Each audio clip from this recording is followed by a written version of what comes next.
Merancang sistem tanggap darurat.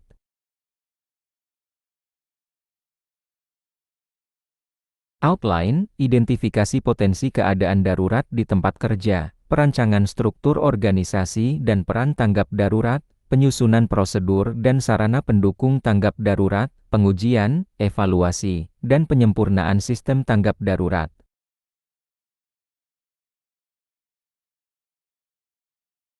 Tujuan, memahami potensi dan karakteristik berbagai keadaan darurat di tempat kerja berdasarkan proses, bahan, peralatan, dan lingkungan kerja, mengetahui prinsip perancangan struktur organisasi tanggap darurat, termasuk pembagian peran, tanggung jawab, serta mekanisme koordinasi internal dan eksternal, memahami penyusunan prosedur dan penetapan sarana pendukung tanggap darurat yang terintegrasi dengan sistem K3 dan operasional perusahaan. Memahami pentingnya pengujian, evaluasi, serta perbaikan berkelanjutan dalam menjaga efektivitas sistem tanggap darurat.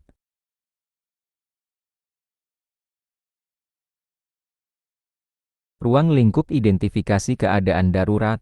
Identifikasi potensi keadaan darurat merupakan fondasi utama dalam merancang sistem tanggap darurat yang andal. Fokusnya adalah mengenali seluruh kondisi abnormal yang dapat berkembang menjadi insiden serius. Kegiatan ini mencakup peninjauan proses kerja, aktivitas rutin dan non-rutin, interaksi manusia-mesin, serta faktor lingkungan yang berpotensi menimbulkan keadaan darurat dan memerlukan respons terencana.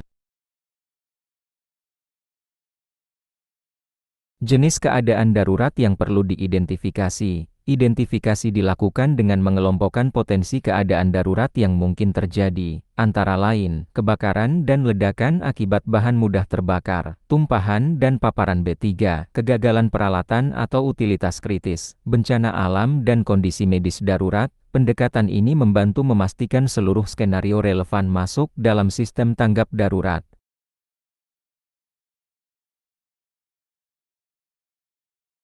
Analisis berdasarkan proses dan bahan kerja.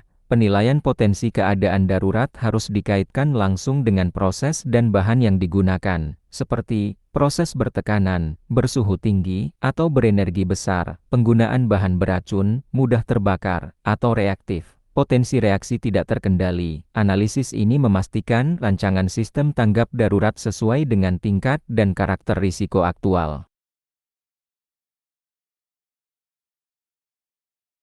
Analisis lingkungan dan kondisi area kerja. Lingkungan kerja berperan besar dalam menentukan potensi keadaan darurat, meliputi tata letak area dan kepadatan pekerja, akses keluar dan jalur evakuasi, ventilasi dan kondisi ruang tertutup, faktor eksternal seperti banjir atau gempa. Pertimbangan ini penting agar sistem tanggap darurat dapat berfungsi efektif di lapangan.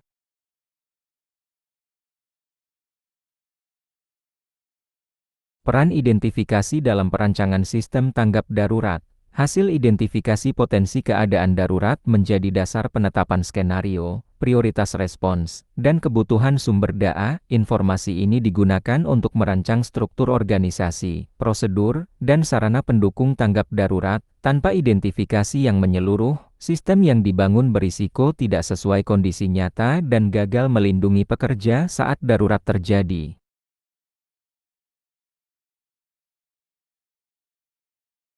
Tujuan pembentukan organisasi tanggap darurat. Perancangan struktur organisasi tanggap darurat bertujuan memastikan respons keadaan darurat berjalan cepat, terkoordinasi, dan terkendali. Struktur yang jelas membantu menghindari kebingungan peran saat situasi kritis. Dalam sistem tanggap darurat, setiap personel harus memahami posisi, wewenang, dan tanggung jawabnya agar keputusan dapat diambil secara efektif dan risiko dapat diminimalkan.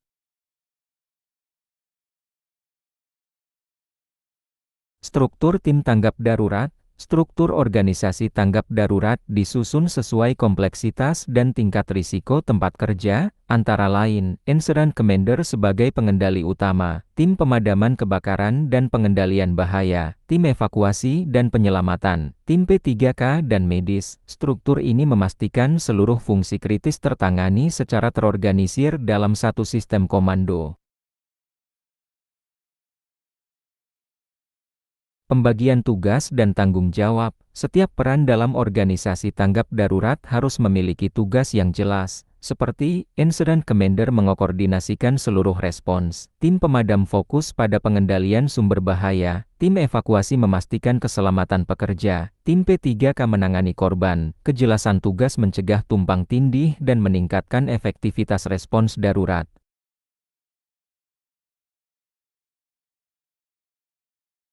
Mekanisme koordinasi internal dan eksternal. Sistem tanggap darurat harus mengatur koordinasi yang efektif, meliputi alur komunikasi internal antar tim, pelaporan kondisi darurat ke manajemen, koordinasi dengan pemadam kebakaran, rumah sakit, dan instansi terkait. Koordinasi yang baik memastikan bantuan eksternal dapat terintegrasi dengan respons internal secara cepat dan tepat.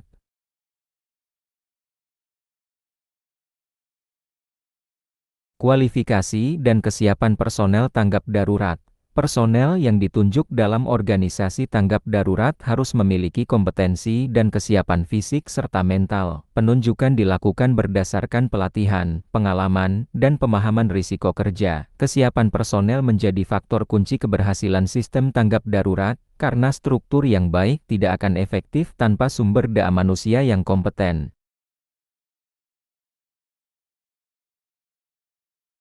Peran prosedur dalam sistem tanggap darurat. Prosedur tanggap darurat merupakan pedoman tertulis yang mengarahkan tindakan personel saat keadaan darurat terjadi. Prosedur ini memastikan respons dilakukan secara cepat, aman, dan terkoordinasi. Dalam perancangan sistem tanggap darurat, prosedur harus disusun berdasarkan hasil identifikasi risiko dan struktur organisasi, sehingga setiap tindakan selaras dengan tujuan perlindungan pekerja dan keberlangsungan operasional. Penyusunan prosedur tanggap darurat tertulis. Prosedur tanggap darurat harus mencakup langkah yang jelas dan mudah dipahami, antara lain, aktivasi keadaan darurat dan pelaporan, tindakan pengendalian awal bahaya, proses evakuasi dan penyelamatan, penanganan korban dan penghentian operasi. Kejelasan prosedur membantu mengurangi kepanikan dan kesalahan tindakan saat kondisi darurat.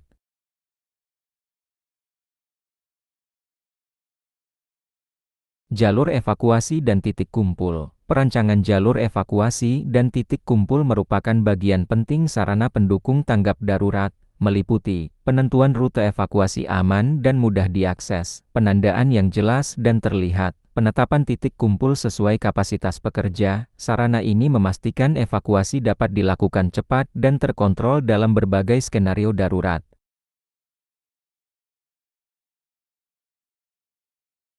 Sistem alarm dan peralatan darurat. Sistem tanggap darurat harus didukung oleh sarana teknis yang memadai, seperti sistem alarm kebakaran dan peringatan darurat, APAR, hidran, dan peralatan pengendalian bahaya, kotak P3K dan peralatan medis dasar. Ketersediaan dan kesiapan peralatan menjadi faktor penentu efektivitas respons awal sebelum bantuan lanjutan datang.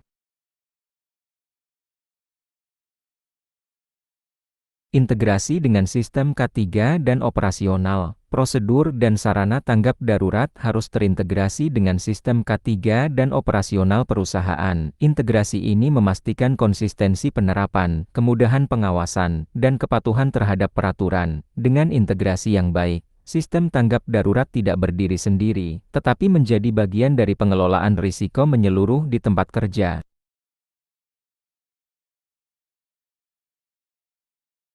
Tujuan pengujian sistem tanggap darurat.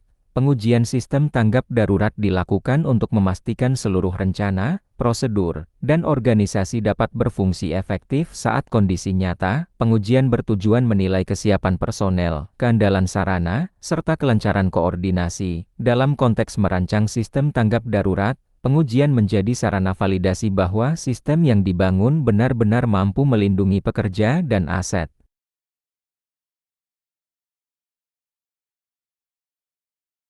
Pelaksanaan simulasi dan latihan darurat. Simulasi dan latihan tanggap darurat dilaksanakan secara terencana dan berkala, meliputi latihan kebakaran, evakuasi, dan P3K, simulasi tumpahan B3 atau kegagalan peralatan, pelibatan seluruh tim tanggap darurat. Latihan ini membantu membangun refleks, meningkatkan koordinasi, dan menguji kesesuaian prosedur dengan kondisi lapangan. Evaluasi efektivitas respons darurat. Setelah simulasi atau kejadian nyata, dilakukan evaluasi menyeluruh terhadap respons darurat, antara lain, kecepatan pengambilan keputusan, ketepatan tindakan tiap tim, kelancaran komunikasi dan koordinasi, kesiapan sarana dan peralatan. Evaluasi ini memberikan gambaran objektif tentang kekuatan dan kelemahan sistem tanggap darurat yang diterapkan.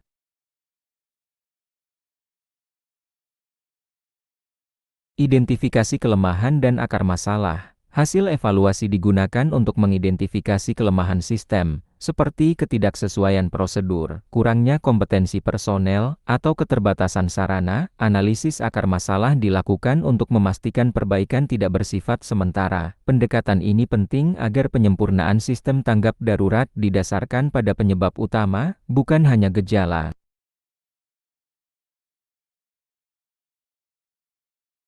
Perbaikan berkelanjutan sistem tanggap darurat. Penyempurnaan sistem tanggap darurat dilakukan secara berkelanjutan berdasarkan hasil evaluasi, pembelajaran dari insiden, dan perubahan kondisi kerja. Perbaikan dapat berupa revisi prosedur, peningkatan pelatihan, atau penambahan sarana. Dengan perbaikan berkelanjutan, sistem tanggap darurat tetap relevan, efektif, dan siap menghadapi berbagai skenario darurat.